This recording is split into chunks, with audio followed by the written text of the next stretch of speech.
Hi, I'm Paul from the Studio Rats. I've had a couple of requests in of people asking how I record guitars in the studio. So what I thought I'd do today is a quick video of the whole sort of setup of my routing and all the amplifiers and the amp switcher and the load boxes and how I route that into my interfaces. So let's get to it.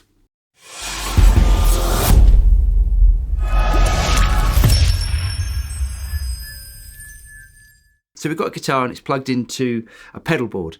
Now this is a little bit transient as these pedals often change, but currently on the pedal board I've got a TC Electronic Polytune tuner, a Keeley compressor, a Black Eye boost, which is a clean boost pedal, a Ibanez tube screamer, and I just use that really for the Mesa Boogie Rectifier.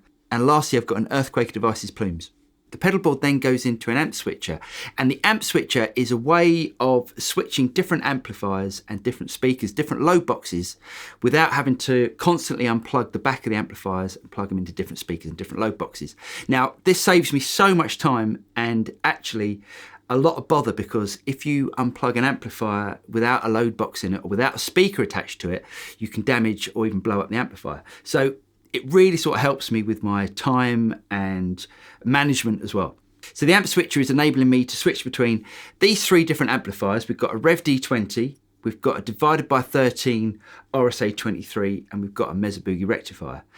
And on the other side of the switching, we can then switch between the different load boxes. So we've got a aux box, which is the universal audio load box. We've got a Two Notes Torpedo Studio, and we've also got a Boss tube amp expander. Now the tube amp expander isn't actually plugged into my recording interfaces. This is just controlling my speakers. So what I like to do is to crank up the amplifiers so they'll be far too loud for my room here, and I can then control the output that's coming from those amplifiers into my speakers. So I'm driving the amplifier hard, so I'm getting the sound that I want out of the amplifiers, but I'm not deafening myself. So let's go through the three different amp types. First of all, this is the REVV D20.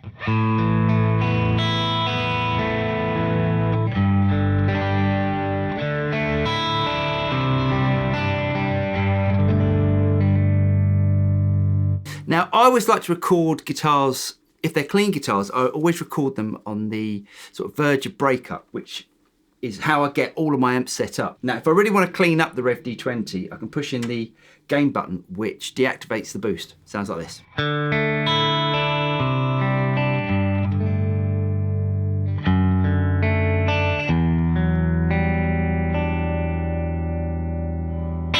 Let's bring that back in. Now say I want to send the REVV D20, instead of coming out my speakers and recording through the microphones I've got down here, say I want to send it to my aux box. All I have to do is to switch it to the aux box, which is speaker number 1.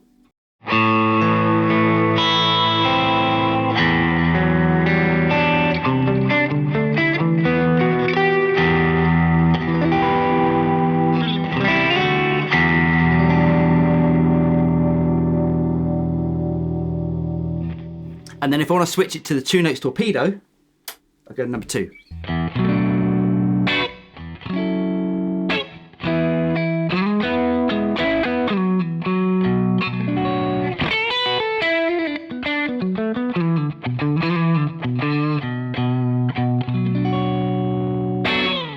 Now, if I want to send the guitar to the divided by 13 amp, all I have to do is switch it to amplifier 2.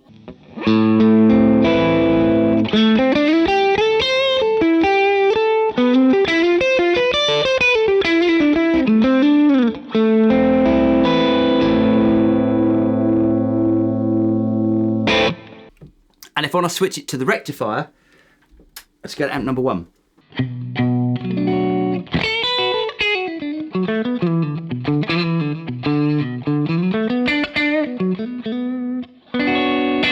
Now, some people think a rectifier is really only good for one thing. It's not. It's a really versatile amplifier, especially if you put like a boost pedal in front of it.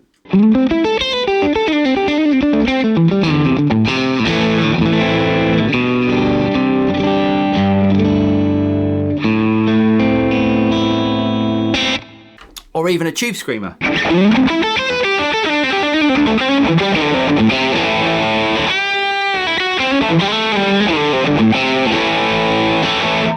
See, it really does nice, clean to sort of semi-overdriven sort of sounds. Now, the other great thing about a rectifier is you can bring in the dirty channel.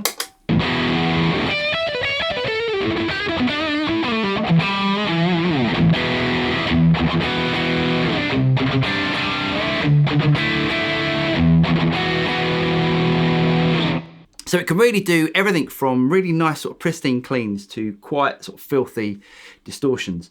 And to be honest, the gain on this is probably on about 4. So, you know, you can really get it sounding really nasty just by cranking the gain up. But as I said, the amp that I use most is the REVV D20. So let's switch it back to that. The REVV D20, it's such a fantastic pedal platform. So this is the sound of it with a tube scream in front.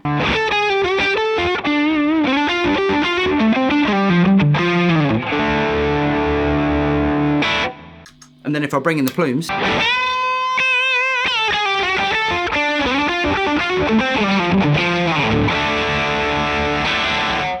let's keep it on the D20 and let's switch it over to the aux box.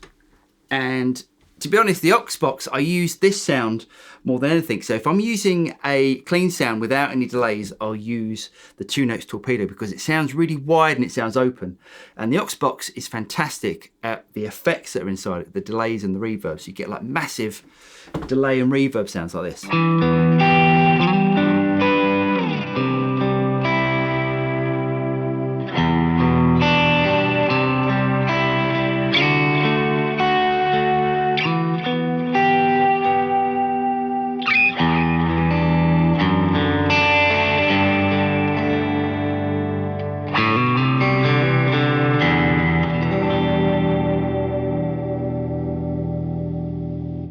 Anyway, I really hope you guys got something out of that. If you did get something out of it, don't forget to like and subscribe and click on the bell button and you'll be notified of any future video that comes out from the Studio Rats. I'm Paul and I'll see you next time. Cheers.